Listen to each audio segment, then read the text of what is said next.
The immigrant workforce in the U.S. is diverse, touching every industry and every community. Immigrants and foreign-born workers contribute significantly to the U.S. economy, generating trillions in economic activity and tax revenue. Economists say reducing immigration could have a major negative impact on GDP growth. It's also important to increase access to education, workforce training, and capital for the population to increase their economic contribution. Last month at South by Southwest EDU, I was joined on stage by Katie Brown, Jina Krause-Vilmar, and Arturo Cázares to discuss this important topic. I started by sharing some statistics about the immigrant workforce. There are 47.8 million immigrants in our country. That's about the population. 1 in 5 workers in our country is an immigrant. They contribute economically. The numbers are $1.7 trillion of activity in the economy and over 579 billion in taxes that are paid. But the contribution is so much more than that, as we know. So we want to talk about how we make sure that the impact is continuing to be strong in this country, and also how do we help improve the quality of jobs for immigrants so they can contribute even more. Joining me are Katie, Jina, and Arturo, and I'm going to ask them each to introduce themselves and tell you a little bit about the work that they do. So why don't we start, Katie? Thanks, Ramona. I'm Katie Brown. I'm the founder and chief education officer of an organization called EnGen. We are a public benefit corporation, and our mission is to help the multilingual workforce get access to the English skills they need for jobs with the potential for economic mobility. So there are, as we've said, 1 in 5 workers in the United States is foreign-born, 1 in 10 is an English learner. As a country, we meet the needs of 4% of our adult English learners. There's almost no place for adult English learners to get access to the skills that will help them take advantage of the skills and credentials they have from their home countries, or get access to all of the great workforce upskilling that's going on across the country. And so that's what EnGen does. So we work with companies that upskill their frontline workers, things like Amazon's Career Choice Program, Walmart's Live Better You program, and then programs that are sponsored by state government workforce initiatives. The state of Colorado, for example, has an upskilling program for all new Coloradoans, trying to help everybody get access to English as a workforce skill. Hi, I'm Jina. I'm the CEO of Upwardly Global. We are a national organization that works with work-authorized immigrants, refugees, and asylees who are professionals in their home country but are or underemployed here. So that is your rideshare driver, the security guard, the hot dog stand vendor, who also happens to be a civil engineer from Venezuela or a surgeon from Bosnia. And we help them get back into their careers. We work both for employers to understand how to value this talent. We work with the credentialing system to understand how do we recognize the credentials of these individuals in the United States. And then we work with these individuals themselves in order to understand how to navigate back to their careers. And I would say close to 50% of immigrants coming into the United States today have a bachelor's degree or higher. We have a very mixed skill flow of immigrants coming into the country, yet 1 in 4 of these individuals is or underemployed. Hi, everyone. My name is Arturo Cázares. I'm the CEO of Latino Business Action Network. We're a nonprofit. We are based in Silicon Valley, but we have a national scope. We partner with Stanford University, and our mission is to grow the U.S. economy by empowering Latino entrepreneurship. We do research on the impact that Latino business owners are having on the country, as well as we have a couple of programs that we created at Stanford for Latino business owners to help them scale their companies, to help them grow. And then we do a lot of ecosystem activities around the country to build a better ecosystem around entrepreneurship for Latinos and everyone else. Just some quick stats from some of our research. There's already more than 5 million Latino business owners in the U.S. Over half of them are foreign-born. They are generating almost $1 trillion of revenue, and they're creating jobs at twice the rate as other companies in this country. That's already happening today, let alone the future growth as this population continues to ascend and grow within the U.S. I would like to start our conversation with the idea that, and you've all brought it up in different ways, that the immigrant workforce is not monolith. We have entrepreneurs. We have people with bachelor's degrees who can't get the credentials that they need. And then we have lower wage workers in our country who need some maybe additional training. So Katie, let's talk about lower wage workers, because I think a lot of those are the ones that maybe take advantage of your services. When you think about the frontline workforce, I mean, Gina's right. There are 2 million immigrants in the U.S. who are unemployed or underemployed. So they are working low-wage jobs, but often have skills and credentials that far surpass the jobs that they have. So that's one population that we need to take care of in a specific way.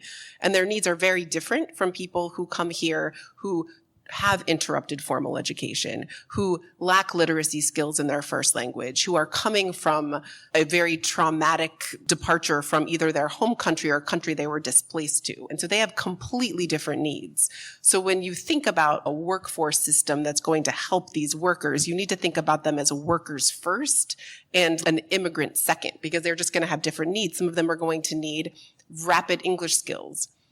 Taking English as the example, if you think about teaching English to someone who's a doctor from their home country, you should teach them English in a completely different way from someone who doesn't have literacy skills in their first language, which is going to require something different. And what often happens is they get lumped into a big group, and we see example by example across the country that if you focus instead on what this population of learners and workers actually needs, then you can serve them much more efficiently and help them much more rapidly get access to the tools they need to be successful and be included in the economy in a way that's better for everyone. And the English part of it is important, and the way I think economic mobility, you need to be able to talk in a business setting with English. So I would like to add that again, a little bit more about that. So the English piece is interesting. In the US, we're horrible at language learning. Most people born here will tell you they took 5 years of Spanish, pero no se puede decir nada. And this is a massive problem because it means that most people born in the United States think of language as this insurmountable obstacle. And it does a huge disservice to immigrants who come here who have no choice. The only way to access economic mobility and family sustaining wages and inclusion in the United States is to be able to speak in English, because that's how you can have job interviews and talk to your boss. It doesn't matter that you are a brain surgeon. If you can't speak English, you're never going to get a better job. And so English has to be part of any plan or pathway to helping immigrants get access to economic mobility. And Jina, when you talk about the people who have come into the country with that bachelor's degree, they already have that part of the education. Getting the credentials be able to practice here is a big issue, right? Sometimes. So the reality is there are some jobs and occupations that you need to be credentialed in, or that are highly regulated by the government. For example, doctors, nurses. But then there are jobs and occupations that are not, like IT, technology, business logistics, and operations. And so those jobs are more accessible to people who come to the United States. I think the challenge really is part of it's credentialing, but we also have a systems problem. Our systems are failing individuals to be able to effectively integrate and to be included into the U.S. economy. Part of that is because we fail to recognize the urgency of this work. Right now, we are an aging population. We have 10,000 baby boomers retiring a day. In the next 15 years, we will have doubled the number of people who are 85 years and older. The number of individuals who are 65 years and older will increase by 30%. We are not having as many children as we've had before. And so what we find is, which is not unique to the story of America, this is just the newest chapter, which is that immigrants are fueling our economy. And so what does that actually look like? Under the last administration, when we had individuals who were coming into the United States as immigrants, legal work authorized, they would have had a $7 trillion contribution to spending and a $1 trillion in additional taxes over a 10-year period. Now, with the level of immigration decreasing as much as it has so far, Goldman Sachs recently wrote a report a couple of weeks ago that said gross domestic product, our growth as an economy, has been deducted by 0.3 to 0.4% just with recent immigration changes. So we have to understand that immigrants are fueling the economy, and they will continue to fuel the economy, and this is not a new story. This is a very old story. So where are we sitting now? Now we're sitting with systems that are not set up to help people find that quality job. Most of our workforce systems, or even our community college systems, are really set up to help somebody find that first entry level, first job. And so we're not really having people who are able to navigate. The first question you ask when you get here is, what jobs do I qualify for? Am I competitive? Do I need a relicense? Do I need a recredential? And if so, how? There's no place in the United States today besides our organization where you can actually get answers to that question. So career navigation is a big challenge. The second challenge is employers. Employers don't understand the value of this talent. If you have a degree from a university in Vietnam, or if you have work experience with a USAID project in Rwanda, they don't understand what the value of that work experience or talent is. They have a much better understanding of what it means to have graduated from a University of Connecticut. And so that means they're easily tossed out because I don't even understand how to understand them. The other piece, which is not unique to immigrants, but is unique really to people of color in the United States, which impacts immigrants as well, is there is a certain way to show up to be marketable in the United States, and it is very specific. And if you come from a culture that is much more community-oriented, not I, me, you are not going to be able to market yourself. You are not going to be effective in networking, and those are key skills you have to have in order to break through in a professional environment. And so these are the couple of the things that we work on with individuals, but we also recognize that we have to be working with community colleges, and we have to be working with workforce development boards to equip them with the ability to provide coaching programs and access to services that allow people to navigate. And so we're also doing that work. So if I could follow on in terms of this transition that was highlighted. In our recent research, and we surveyed thousands and thousands of business owners across the U.S. over several years. In the more recent years, the number of Latino-owned companies in this country grew by 44%. At the same time, the number of white-owned companies in the country decreased by 3%. Were it not for Latinos creating new companies, the number of companies in the country would have declined. So that's part of that transition. Again, more than half of those companies are started by a Latino who wasn't born here. Another large percentage were by Latinos whose parents were immigrants. And so that's where you could see that immigrants are driving the future of the economy. In terms of the challenges that we also see when we look at that kind of data is that for both groups, whether they were born here or not, Latino business owners with the same or better metrics for their business, and in general, Latino businesses are growing faster than the average across the board, and they're producing jobs at twice the rate, and those jobs offer better benefits across the board on average. Yet, they're 60% less likely to get access to a bank loan at favorable conditions.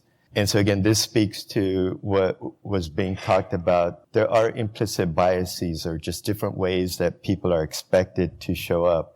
And if there are higher perceptions of risk, even if they're unfounded, and those are attributed to specific groups, it can then impact these kinds of outcomes. Again, so these are people who are already creating jobs, yet they're not able to grow their businesses as fast as they could because they're not getting fair access to capital.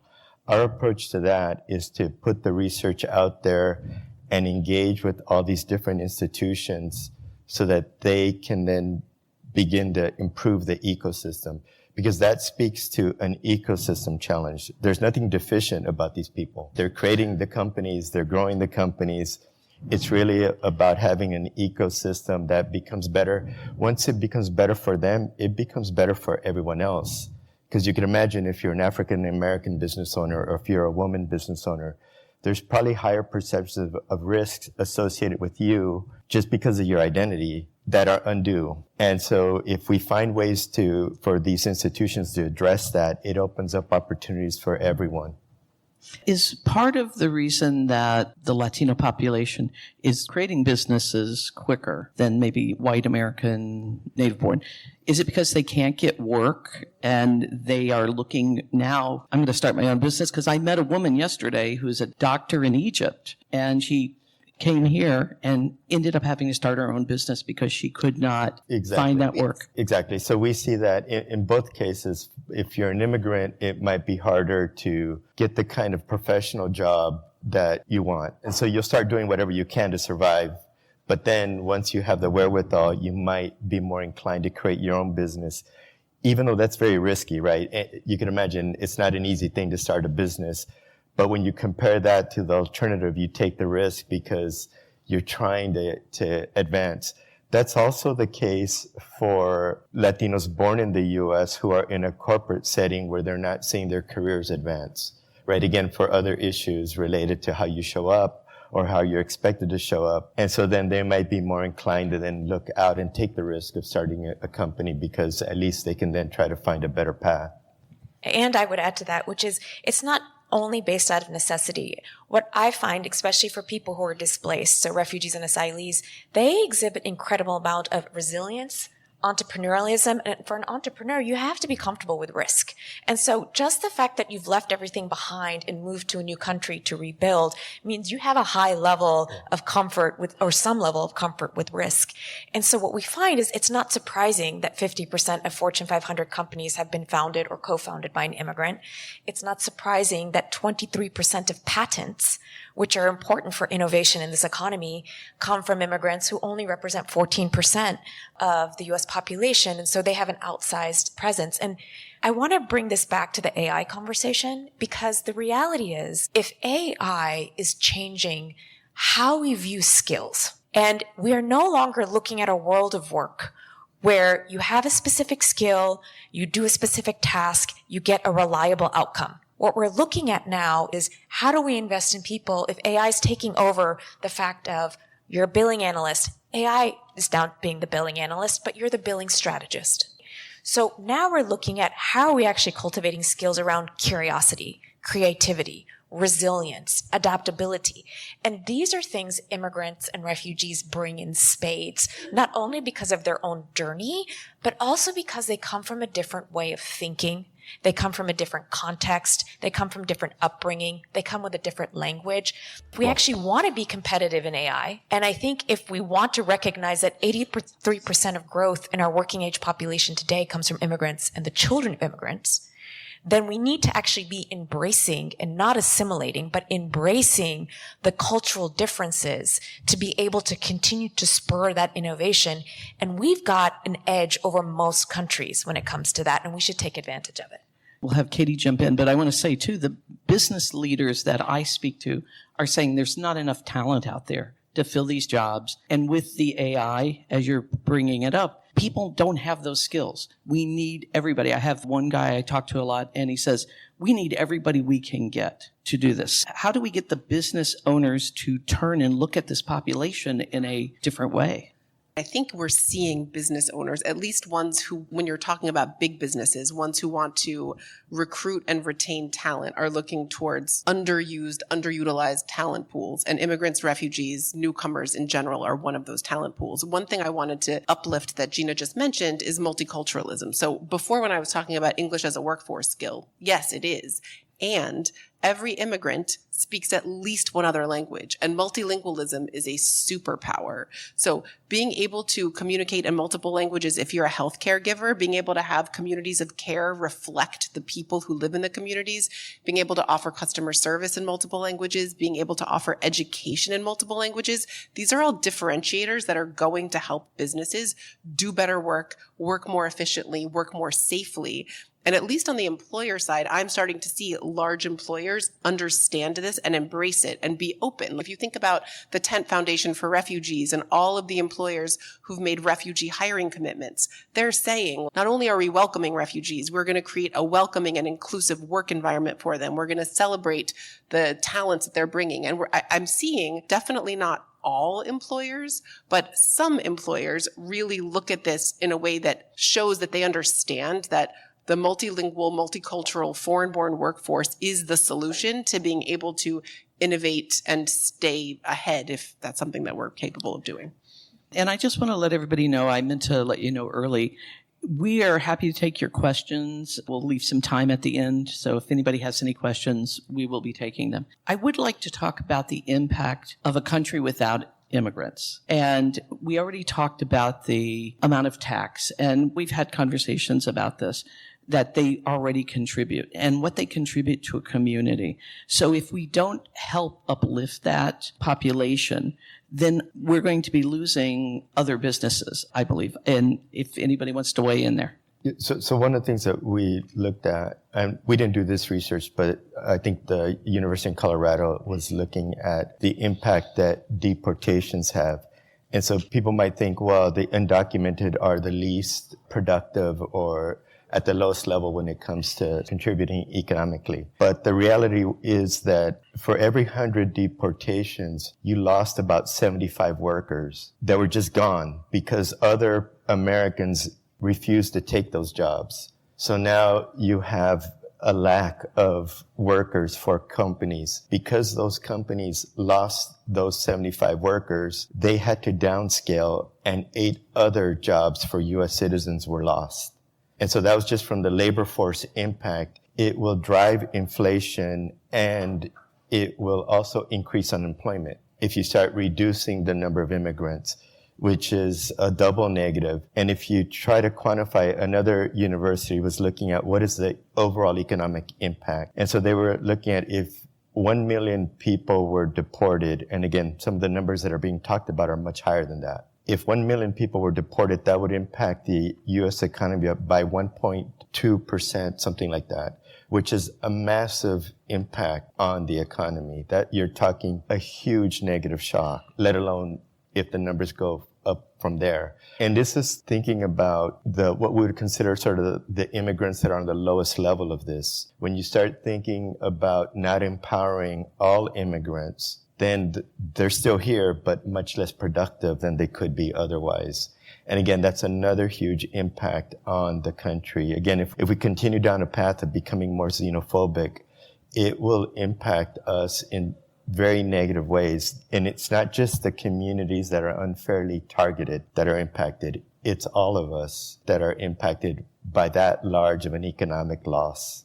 So I would say if we had zero immigration today, by 2100, so 2100, 75 years, we would be 1/3 the size. Let that sink in. This is like Avengers Endgame. We would be 1/3 the size. We would have fewer kids in schools, empty parks, fewer businesses. I mean, that's the impact of immigration in America because we are a country of immigrants. And so one of the things that we really care about is actually moving the conversation from immigrants are good for the economy to immigrants are good for our communities. And so we did a report with American Immigration Council that looked just at the Great Lakes. And what we found is that in rural areas, for every immigrant who moved into a rural area, they generated 1.2 additional jobs. For immigrants that live in poor, low-income neighborhoods, when they do economically better, they reinvest in those neighborhoods, whereas you and I would move out to a nicer neighborhood. And so they actually have an outsized impact, not only in our rural communities, but as you said, to the tax base. When immigrants move into communities, they're contributing to the tax base, which means better roads, more infrastructure, and bringing in new businesses. And so what we have found is, especially in rural communities, including refugees, who have completely revitalized entire rural communities by taking up agricultural jobs where people have left. We're seeing that immigrants are having a positive impact in rural areas in an outsized way as well. So I would say there's a huge economic impact for the country, but also if we want resilient, thriving communities and we want to be a resilient, thriving country, then we need people. We have had 43 consecutive months of labor shortages in this country, and we have a 4% unemployment rate. It's really low. We don't have enough people. We hear that from business too all the time. We don't care if the town's work authorized. We don't care where they got their education from, as long as they can do the job. And so we know we have a labor shortage issue, but we also know that immigrants help us build they're veterans. They're volunteers. They're working in civil jobs, although I know many of those are being ended now. But I think it could be a really scary story for America. What would you each like to see done? We've touched on a lot of different things with the businesses and employers and the government. What do you think we should be doing? How should we be encouraging everyone to employ more immigrants? So I would say, first, we have a real challenge where we have to help people understand who immigrants are. I mean, if I asked you all to stand up and said, actually stand up. If you're an immigrant, please stand up. Stay standing. If you're the child of an immigrant, please stand up. If you have somebody in your family who was an immigrant, a grandparent or an aunt, an uncle, please stand up. If you know somebody who's in your life that you care about who's an immigrant, please stand up. So we are, thank you, you can sit down. So basically every single one of you stood up. The reality is we are a country of immigrants. We are the children of immigrants. We are the ancestors of immigrants. We have to reclaim that story. The narrative is really important here. We have to share it. We have to own it, and we have to be proud of it, and we got to talk about it. We got to talk about your immigration story, your parents' immigration. You have to talk about it, because if it's not part of your identity anymore, that means it's no longer part of the identity of America. And it has to be, because we're not going to have the ability to start accepting that we need more immigrants in our country. So I think that's one thing. I think the other thing is businesses need to accept that having diversity of thought and experience and perspective is good for the bottom line. Most of them do. The data's out. We don't even have to argue this using evidence anymore. I mean, I wrote a couple of statistics down here, but like for companies that have greater ethnic diversity, they are 35%, have higher profitability. Yeah, and I think that problem is going to solve itself. 75% of employers are looking for workers. We know that employers that have immigrant-friendly, newcomer-friendly, inclusive policies do better. They retain more workers. They attract more workers. I don't know what it's going to be this year or next year. It's going to be very clear that employers that are welcoming to newcomers are going to do better than employers that are not. But we need policies that make it easier for immigrants to be welcomed. Everyone in here stood up when Jina just did her exercise, because everybody either is related to an immigrant or knows an immigrant, because immigrants are everywhere. And it is very, very hard for them still when they speak with a foreign accent. People look at them and say things like, oh, well, you don't speak English very well, or you have broken English. Well, everyone has an accent. We need to have open conversations about how to be welcoming and how to be inclusive and what resources they need, because the truth is that they are working harder than everyone else. They have a smaller social safety net. When you've left everything behind and you've come here and you don't have aunts and uncles to help you out and family to help you out, you have to do all of the work yourself and take care of your kids and go to work when you're sick. They're doing all of those things, and we are using them as pawns. We had bipartisan immigration reform on the table that was not resolved because we continue to just keep pushing immigration, when the truth is that if you get a bunch of employers and people together in a room and you ask them,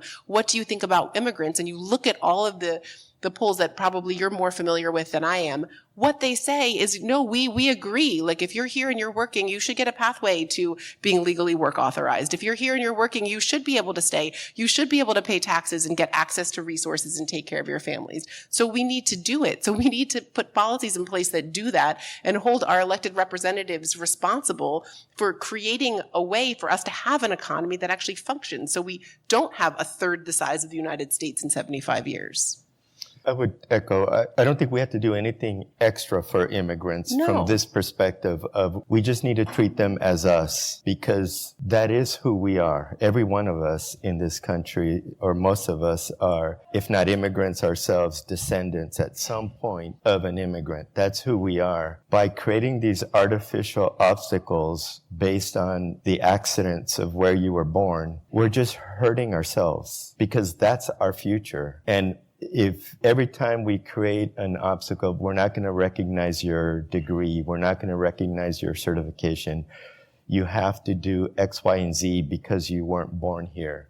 All of those things are not necessary. We wouldn't do that to anyone else. And we're not protecting any group by doing that, because they are who we are. And so it just enabling them is, I would say, is what we need to do. And related to that is this idea of getting okay with the fact that our country is diverse. There's no going back on that. That's who we are. We never were different. It was a fallacy to think that we weren't.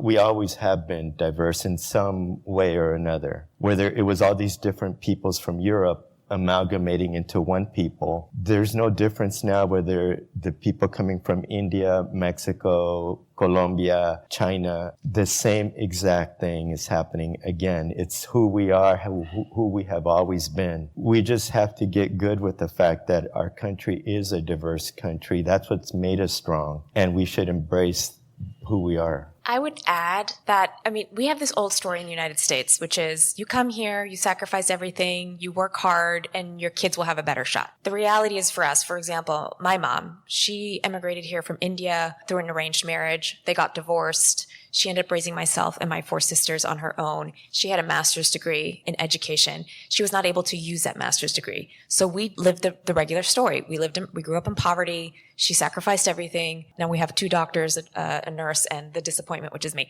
because I'm not in the medical industry. So I think we can change that story. We don't have to relive that. We know exactly that if we make certain investments, we can actually set people up for success. And when we set them up for success, we all thrive, because I already told you that story. But that also helps us make the argument of they're not living in homeless shelters. They're not on the streets. These are the images that people are using to sort of vilify that immigrants are a burden on the system. But the reality is, okay, we let people come here, but then we don't help them set up for success. So of course they're going to fail. And I think Arturo's point was perfect, is we don't need to do anything special. We just need to stop putting artificial barriers up for people. We need to make resources available to people so they can figure out what job they can do with the skills that they have. So we don't have to make them wait a generation. We have AI that can write emails for us. We shouldn't have to make people wait 30 years before they can get something better than what they had before they came. If anybody wants to line up at the mic, we'll take some questions. And you're right there. You can ask a question. My name is Cherie Hatcher, and I am a PhD student at Texas State in adult professional community education. Thank you all for this. I'm deep in dissertation. And so my topic is internationally professionally trained women specifically. So when I hear you talk about immigration, it even gets worse when there's a gender divide. The gender divide is for real.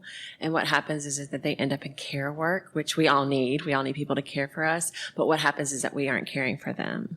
Immigrant women on average earn 53 cents to a white man's US dollar. They are the lowest earning in any of these categories because of the intersection of that identity. And they are segmented into low wage work.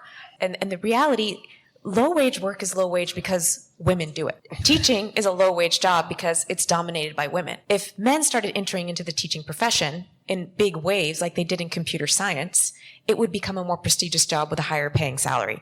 So there is this gender divide, but there are gender barriers that immigrant women face. Not only the caregiving, but elder care for immigrants, because I always tell people, we do not put our mamas in elder care homes. We're expected to take care of them for the rest of our lives.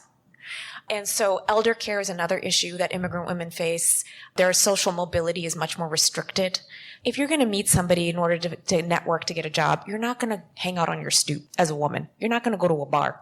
You're not going to go to a gym to meet people. Women, they're not safe places for women to do that. So their ability to have the time, because they're time poor, they're taking care of home, doing work, taking care of kids and elders. They're time poor, but they also have fewer spaces where they can actually start building a network to move up.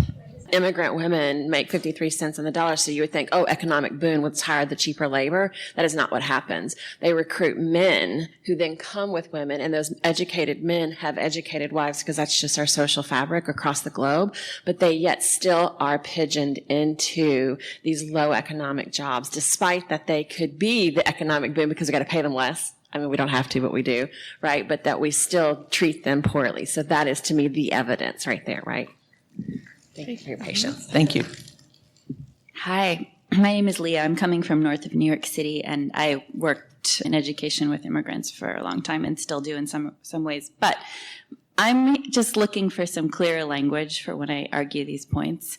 And Jina, I think you said something that I just wanted to hear you talk a little bit more about, which is my understanding is the birth rate is decreasing in the U.S., and politicians in charge at the moment are trying to decrease immigration rates. So I always want to try to bring this out that we need more population. Our birth rate, that's going to be very hard to shift our birth rate. So why not just continue high rates of immigration? Can you give me more language and reasoning around that? Yeah, I can give you lots of language. What I want to do is I want to be careful about 2 things. There is a conversation in the administration today that we should be pre-selecting people who come to the United States based on their skill and their ability to fill certain jobs. And that's a Canadian model. I am a firm believer in that you cannot pre-select talent. People who come to the United States because they want to be here, because they're joining family that are here, because they're seeking safety to come here, They are deeply invested in our country and staying in our country and contributing to our country. And I think we should continue to allow people to come into the United States, not only because of the skills that they have, but because they're coming because they want to stay. And so I would say that's one caution I try to give people, because it's a quick slippery slope when we try to say, well, we need people to fill jobs. We have huge labor shortages. So we have huge labor shortages. I would say we have labor shortages. We have 10,000 baby boomers retiring a day. We've got an aging population. And by 2035, which is 10 years from now, 100% of growth in our working age population will come from immigrants and the children of immigrants. 100%. And if we know that, what does that mean for how we're preparing our schools? What does that mean for how we're preparing workplaces and businesses with English language access? How do we get ahead of setting up the systems to prepare for that in the next 10 years so that we're actually set up for success? Would be some things I would say. And just to add on to that pre-screening of talent is probably evenly distributed. Opportunity is not. Trying to determine before somebody comes to the United States whether or not they have the right talent to come is ridiculous. So I will add to that WorkingNation.org if you guys want to go and look at it. We have written about this quite a bit. So if you're looking for, as you were saying, language or reports that have been referenced up here from all three of our panelists, we have that on the website. I think that just the final add to that, the levels of immigration right now are not high when we look at historically as a percent of the current population of the country. It's not at a high level. There's a lot of politicization of that. Maybe it's more visible in certain places, but that's because we are putting impediments and not allowing these people to just integrate much more broadly and easily into the society as we used to allow in the past in previous generations. But as a percent of our total population, it is not at a high level. It has become a political issue, which is why it's talked about that way. Okay. My name is Marcia. I'm originally from El Paso, Texas, but now I'm in Fairfax, Virginia. Proud daughter of a Mexican immigrant. Two of my siblings have started pretty significantly large businesses, so definitely contributing to our economy. I'm a school board member in Fairfax, Virginia, and worked in the school system for 27 years. And really, my comment is, I've seen a lot of underemployed people in our school system, and this is my first year as a school board member, but I was able to mobilize people in our school system to start a program called Avanza. So what we're doing now, and we just started it, we had 200 applicants for 100 slots of people that work in our system that are underemployed as custodians and instructional assistants, and we are going to pay for them to get their certifications, and we're going to fast track them to become teachers because we need teachers.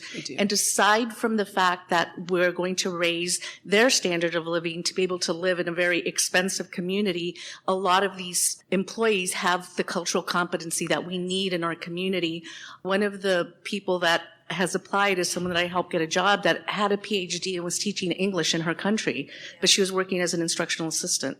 So this is going to be life-changing for them. It's also going to be life-changing for our students where they have that cultural competency. So I think that everybody here in this room, whatever organization they're in, we look at those opportunities that within our organizations we can provide. And I'm just really proud that we're doing this for the first year and that we had 200 applicants for 100 slots.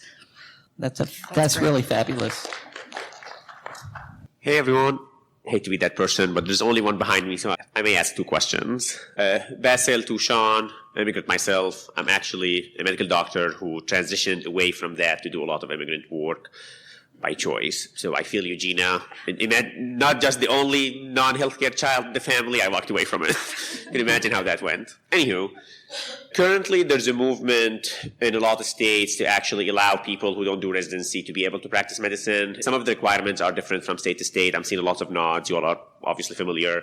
So I'm wondering if you can speak to which state model you think, which state is doing it best. And then my second question, which is completely 180, this administration is clearly an administration that's very not pro-immigrants. They're also transparent in the fact that they're very transactional. So does any of you see any intersections with some of their priorities, like leverage points? I mean, we can say the points, we can scream the things, why immigration is important, they're not going to care. But are there any pragmatic intersection of the administration priorities that for the next 40 years we can focus advocacy efforts on? Yes, there is a movement to basically help internationally trained doctors. We have 145,000 internationally trained doctors in the United States who are not working as physicians. And so there has been a movement by several states to have, because if you're a doctor, you have to restart. You have to take the USMLEs, step 1, 2, 3. You have to redo residency, which is 4 years. And then if you want to do a fellowship, specialize, it's another 2 years. On average, it takes somebody 5 to 6 years to go back into becoming a physician. And it's expensive. And so we actually helped the state of Illinois pass legislation that allows internationally trained doctors to work under a U.S. licensed doctor for 2 years and then become a full-fledged internationally trained doctor, and a U.S. doctor. And so that cuts down basically 6 years to 2. The state of Massachusetts just similarly passed legislation. So far, we are promoting Virginia's version of legislation. So Virginia has passed. There's a coalition of us called Immigrants. I'm happy to connect you, and we are actively trying to get it passed across the country. There was also a documentary recently released about this issue. I mention it also because I'm in it. Really good in it. And so I can also recommend that, and I'll let you know what it is. I don't remember. It's not my documentary. I was just interviewed. And then there was a second question. So the hard part is, so we work with individuals at Upwardly Global who have come with degrees. The U.S. government calls them highly skilled. That's what the Department of Labor calls them, skilled, highly skilled.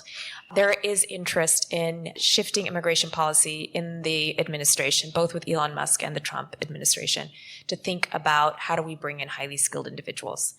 The goal, I think, there would be how do we expand that as much as possible so that it's lifting as many boats as possible and not just lifting one boat.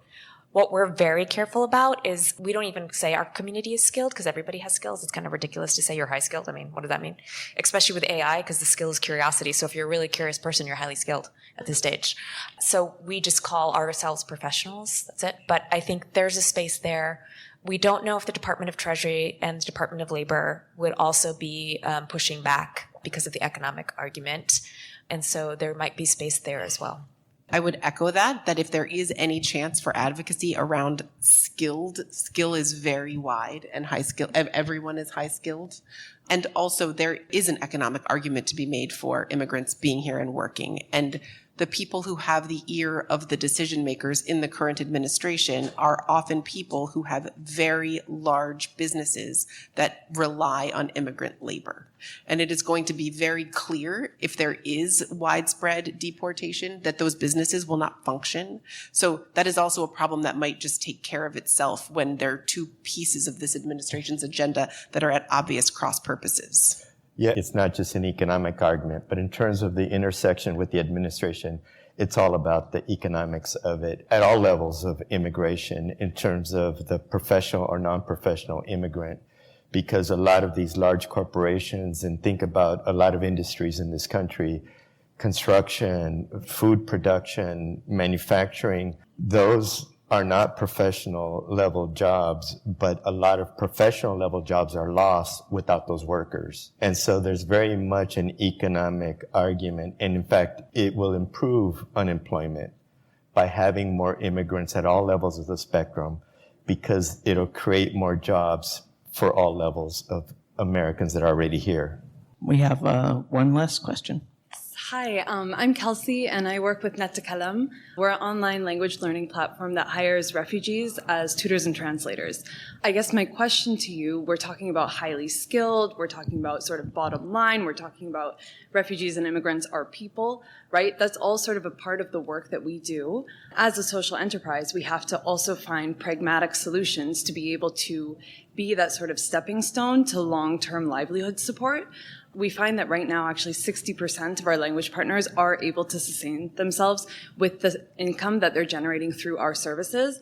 But we know that that's not the ultimate goal, right? So potentially they ultimately want to be placed elsewhere doing their actual profession, right? They want to become doctors. They don't necessarily want to be teaching their native language. And so we see this as sort of like a stepping stone. How do we navigate the current environment, taking practical, pragmatic solutions without losing our humanity and really convincing people that, okay, these are people that are highly skilled, they're also human, you should hire them, and also you should work with us to sort of integrate that mindset shift that also affects your bottom line, but also just makes our world better? My short answer is you should work with Upwardly Global. That's exactly what we do. We help these individuals get jobs. We do work with partners. We also equip partners. If you are going to provide career services, we also equip partners with the ability to provide the career service programming so that you don't have to reinvent the wheel. We do lean a lot on AI, so we have an AI resume builder. We have an AI capability that allows us to match talent with employers, job openings. Let's not reinvent the wheel. Let's create economies of scale. You do what you do best. We'll do what we do best, and we'll join powers. And I do think that's the only way we're going to make it. There's an ecosystem that needs, you said there's an ecosystem. The ecosystem is being actively destroyed.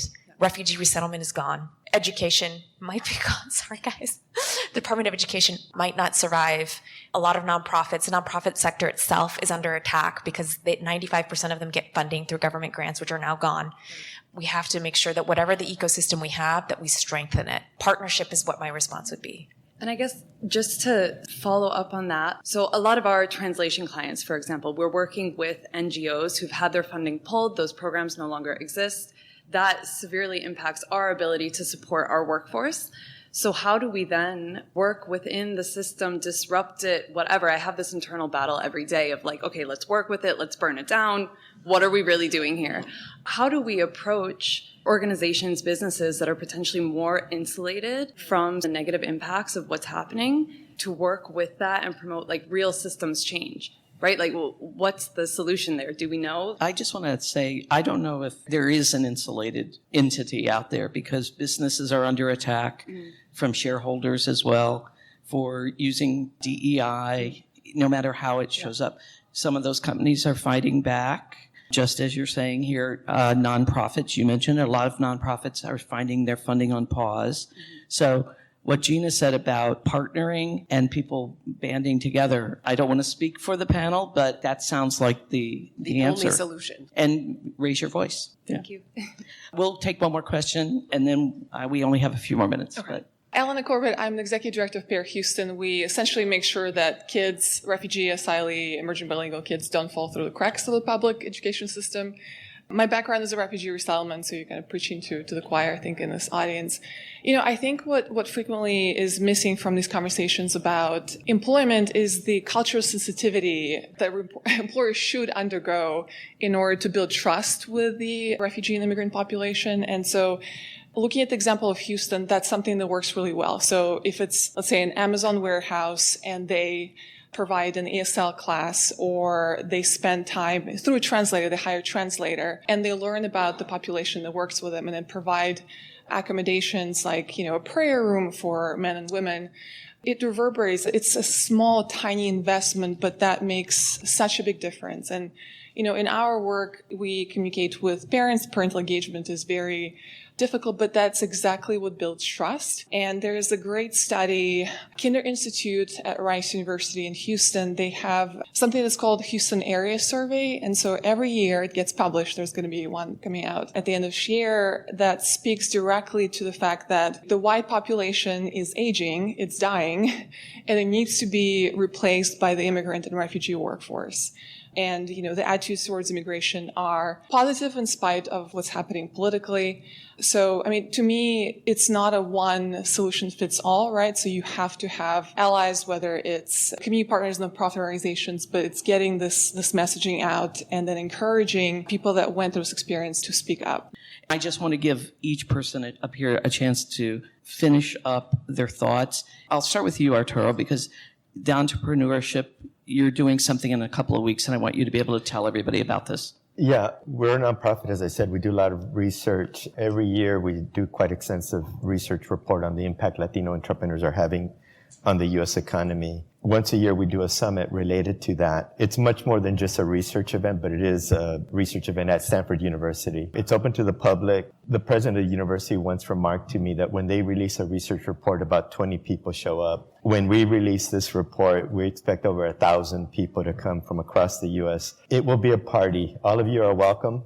It's a great gathering around entrepreneurship, around the Latino community. And you don't need to be Latino. Anyone who wants to be a part of it is by definition us, and you're all welcome. If you can make it out to Stanford University out in California, let me know. I'd be happy to receive you. So I would encourage us to think of systems change solutions. I would encourage us to think creatively with the space that we have by investing more deeply in partnerships. Partnerships are built on trust. I do think to do systems change work, we need organizations that actually work directly with communities so that they have the proximity, insight, and trust of those communities so that they actually can represent through human-centered design solutions that will actually work. And I think if we asked ourselves as a collective the big question of how do we support the economic inclusion of immigrants, refugees, and asylees, I think in this room, we could come up with ideas. And so I think those are the kinds of things we have to do more of in the next 4 years.